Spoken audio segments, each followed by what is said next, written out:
You're listening to Sip and Grow the podcast, the show where we taste awesome, delicious wines while having unfiltered conversations about our passions, experiences, struggles, entrepreneurship, and life. My name is Nicole DiPasquale, and I'm a wine enthusiast just trying to pursue her passions and dreams while taking you on the journey with me, one episode at a time. My ultimate goal is to not only bring you wine knowledge and value, but also inspire you to enjoy your process and journey in pursuing your passions and dreams. Because guess what? The person you become while enduring the process is more important. So sit back, grab a glass, and let's sip and grow together.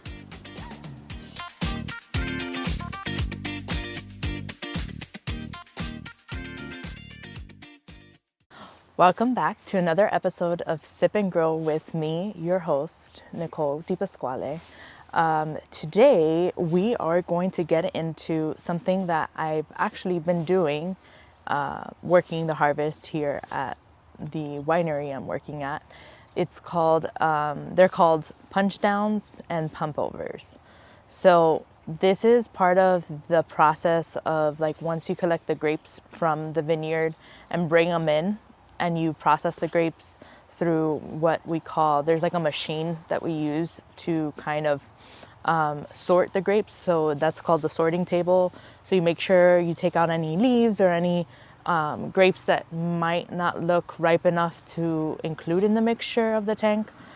So it's basically like this table that the grapes are going through, and it's hopping up and down to kind of just spread out the grapes. And then you have two people usually on the sorting table just looking through there, getting out leaves or any grapes that are kind of not as ripe as they should be for the wine that could potentially like not be a good addition to the wine.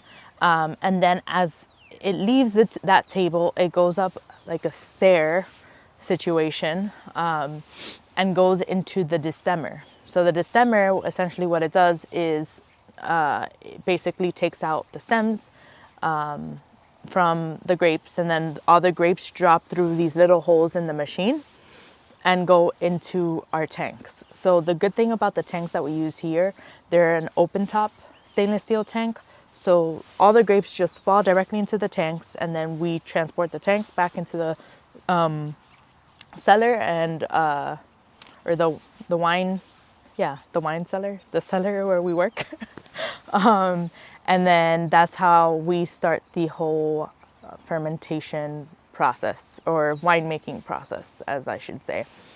So once you have all these grapes in the tanks, and then you move them back into your winery to start making the wine, you have to, there's certain processes that you have to do. And what, like at the beginning of the process, you have to do what's called a pump over.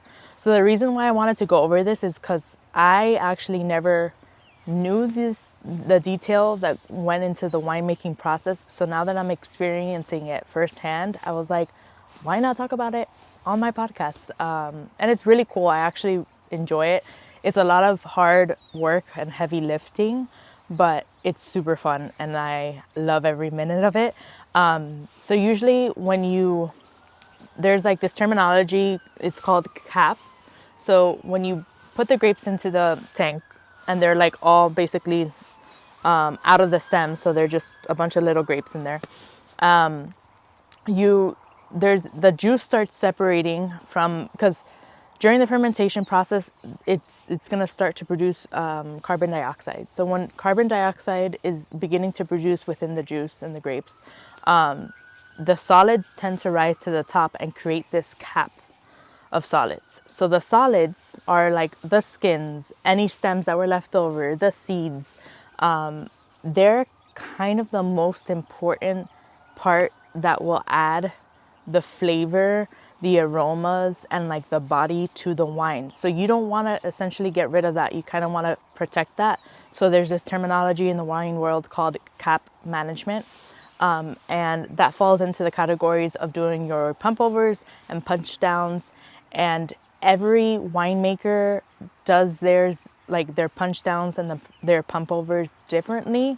but I'm just going to explain to you what we do here and what I've learned firsthand. And also I read up a little bit on it to kind of explain it in the simplest way possible, just because it's a lot of information and I just wanted to simplify it for the podcast.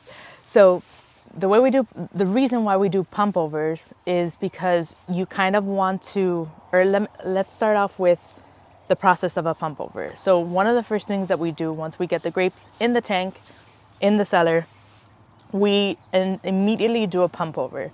So what is a pump over? You connect a hose to the bottom of the tank, because remember, the cap rises to the top because there's CO2 being produced, which ultimately brings the solids all the way to the top of the tank. And then there's juice in the bottom. So what you want to do is attach the hose to the bottom of the tank, then it's attached to a pump that has another hose coming out of it, and that's where the juice from the bottom, like once you turn the pump on, the juice from the bottom sprays out the top hose that you have connected to the other side, and essentially you're pumping the juice over the cap. So what you do is you get to the top of the tank and then you start the pump going. For the first day we did it for about 10 minutes, but then after that we do it for about 5 minutes. But essentially you're just pumping the juice from the bottom, spraying the cap. And this is like the reasons why they do this is because it's a good way to kind of make sure everything is mixed in together.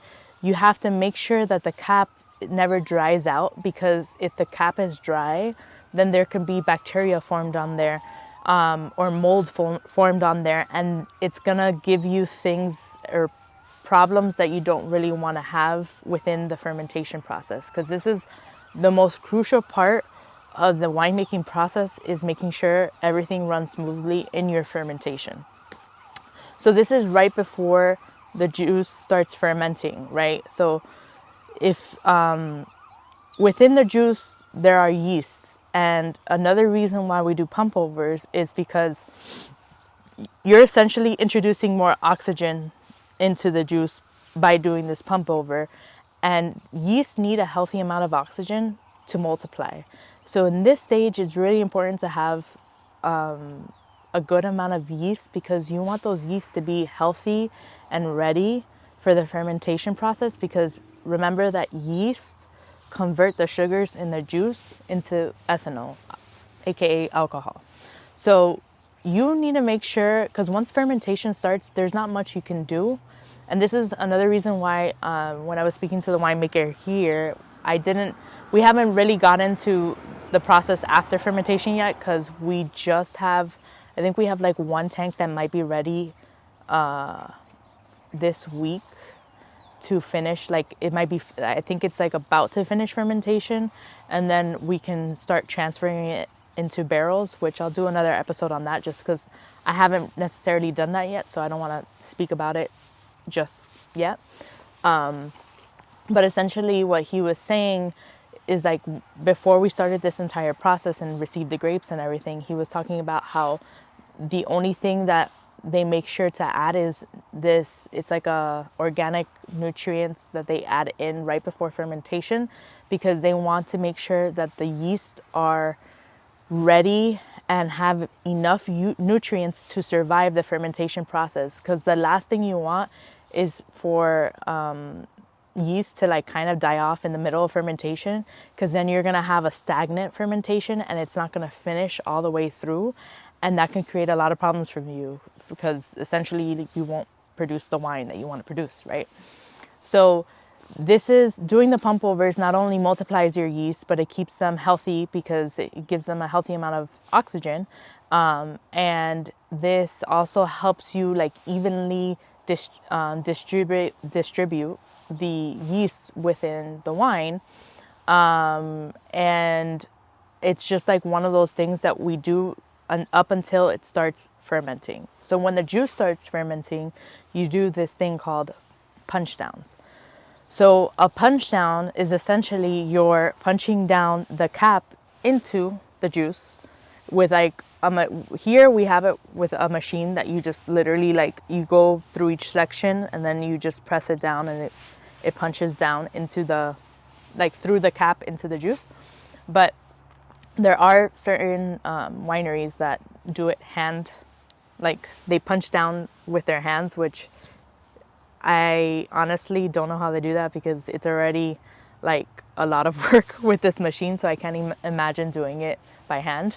But essentially, you want to do these punch downs during fermentation because you're kind of like, remember that the cap is where those solids are, and those solids have the aroma, like it's essentially what gives the wine the color, the aroma, and the body that you want. So these two processes are super important to do because you're essentially making or creating the wine that you want to create, and it's going to give the wine the character that you want.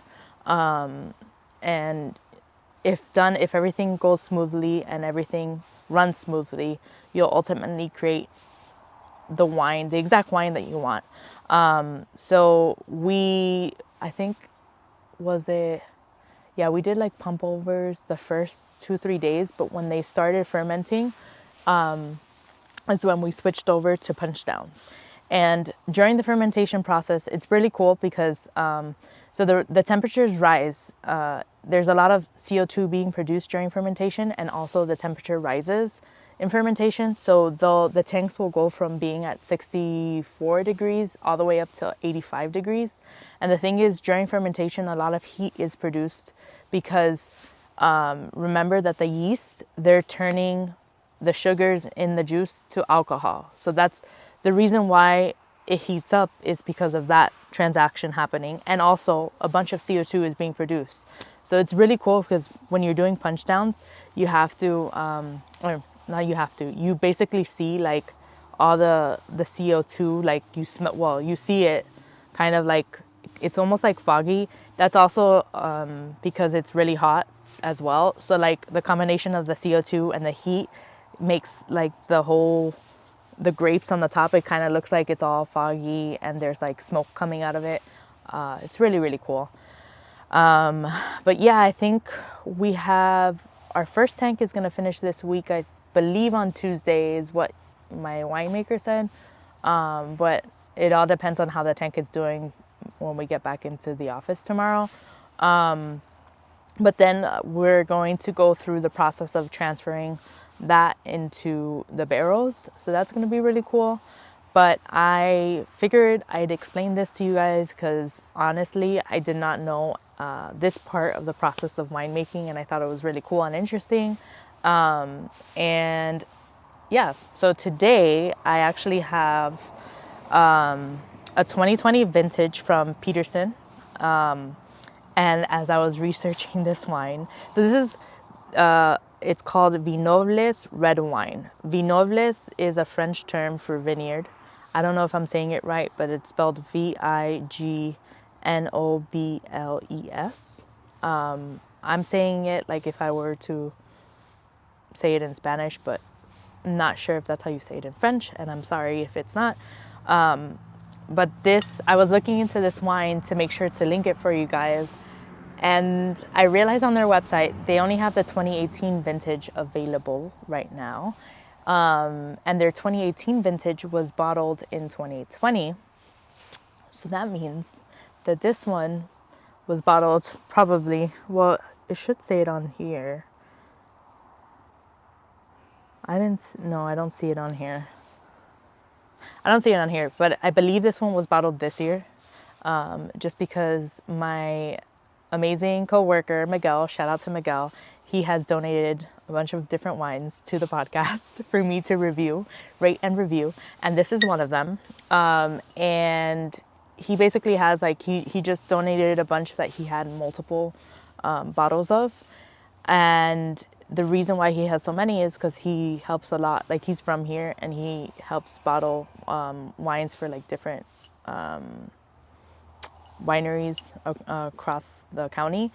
And I was like, oh, he probably bottled this one this year, which I'll ask him tomorrow, but he probably bottled it this year and they're releasing it, I'm assuming probably beginning of 2024. I'm not sure because I couldn't find any information on it. But regardless, this is going to be another wine that I will make sure to post about it once it is released so that you guys can try it. But another cool thing is that we get to try it on here first time before it's ever released out to the public. So that's cool.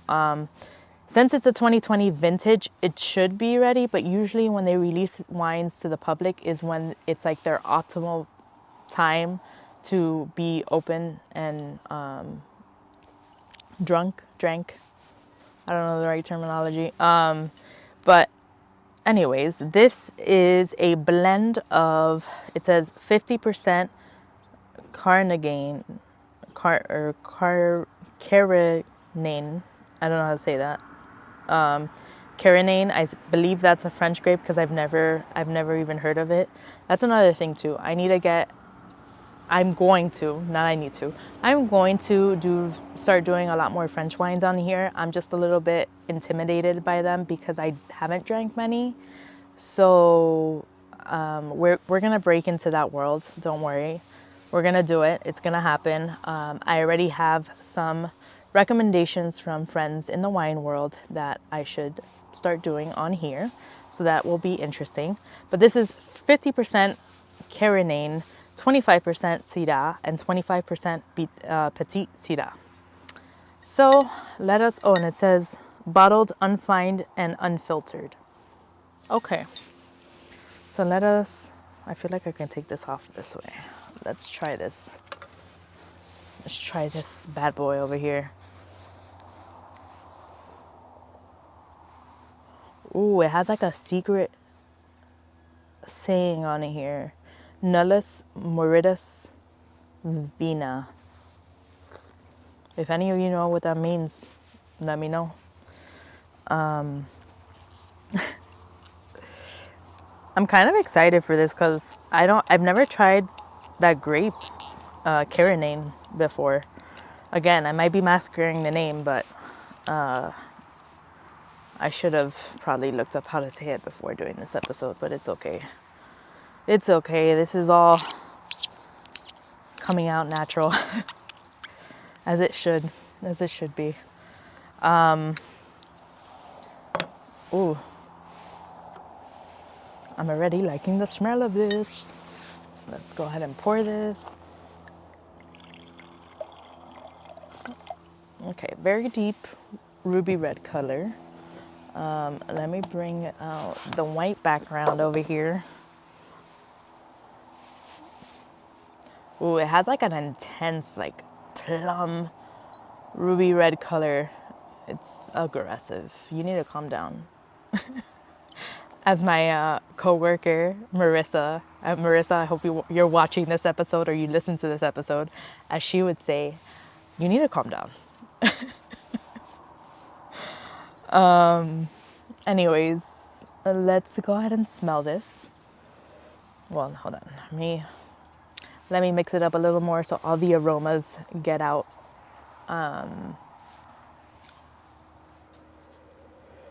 Oof, a lot of like, I'm getting hints of like black cherry, blackberries, a hint of vanilla for sure. And like even,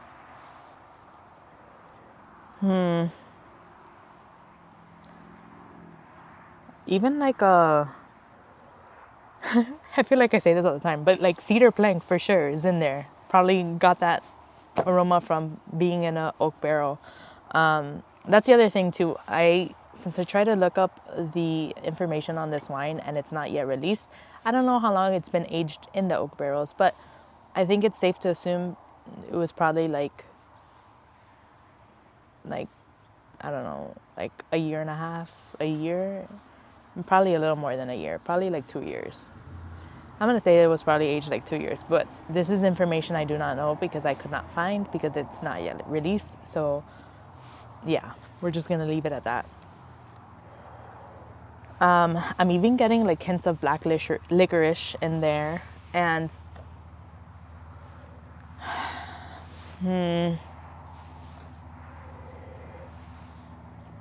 this is weird, but like a hint of caramel, like those caramel candies that are like hard and square. I'm getting that smell too. Let's go ahead and taste this wine. Why don't we taste it? Let's see what we get out of the taste.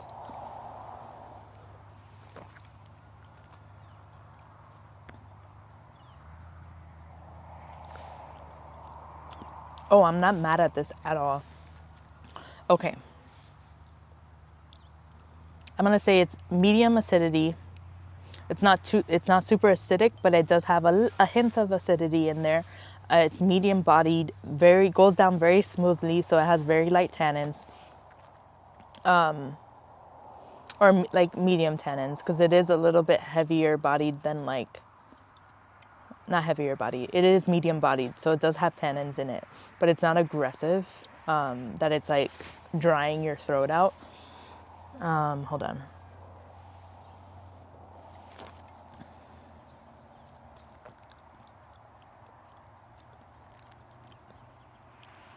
This has a good balance of acidity and tannins, because it's like I feel the acidity a little bit on the cheeks, but it's like pleasant and nice, and then it goes down smoothly, and then it just confirms like that it has a lot of like dark berries. It has a lot of dark berry tastes, and also like the hint of tannin in there is like the cedar planky vanilla background to it, but it's not like super heavy in your face, but it's there and it's present. I really like this wine. I'm generally like, well, now I'm not surprised because the two wines that I've tried from them have been really good. So I think I would rate this honestly 8 out of 10. I would definitely have this with like, I feel like it's very versatile, but me specifically, I would have it with a hamburger. I would have it with a hamburger if you're feeling like, even though a good beer with a hamburger is good too, but like if you don't want to drink beer with your hamburger, I would drink this with your hamburger. I would drink this with like a meat lasagna. Oh my god, a meat lasagna with this would be fire. What else would I drink this with? I mean, I would even go to say like I would drink it with like meat and potatoes, or meat and like vegetables. Like I said, I think it's very versatile. You can even have this with pizza if you want. I just love the fact that it's a very well balanced wine and it goes down smoothly, so it's not super harsh in your throat. And it's honestly, it's like easy drinking. So this is dangerous, but you do feel it, like it is on the warmer side, so it's probably higher in alcohol. Let me see how the percentage it has. Yeah, it's 14.5% alcohol, so this is definitely warmer to the taste, but overall 8 out of 10. Would recommend. Peterson 2020 Vignobles red wine. I would recommend it. Right now, it's not out, but I'll let you guys know when it's out. I will link the 2018 in my notes so that you guys can check that one out, because I'm sure it's very similar. Even though every vintage is a little bit different, I'm sure it's the primo of this cousin. Of, the primo of this cousin. The primo of this wine. If you guys don't speak Spanish, primo is cousin in Spanish. Anyways, let's just forget I said that. Thank you for tuning in to another episode of Sip and Grow. I hope you enjoyed it. I hope you drink your wine tonight. And I love you guys so much. I can't wait to do the next one with you. Cheers.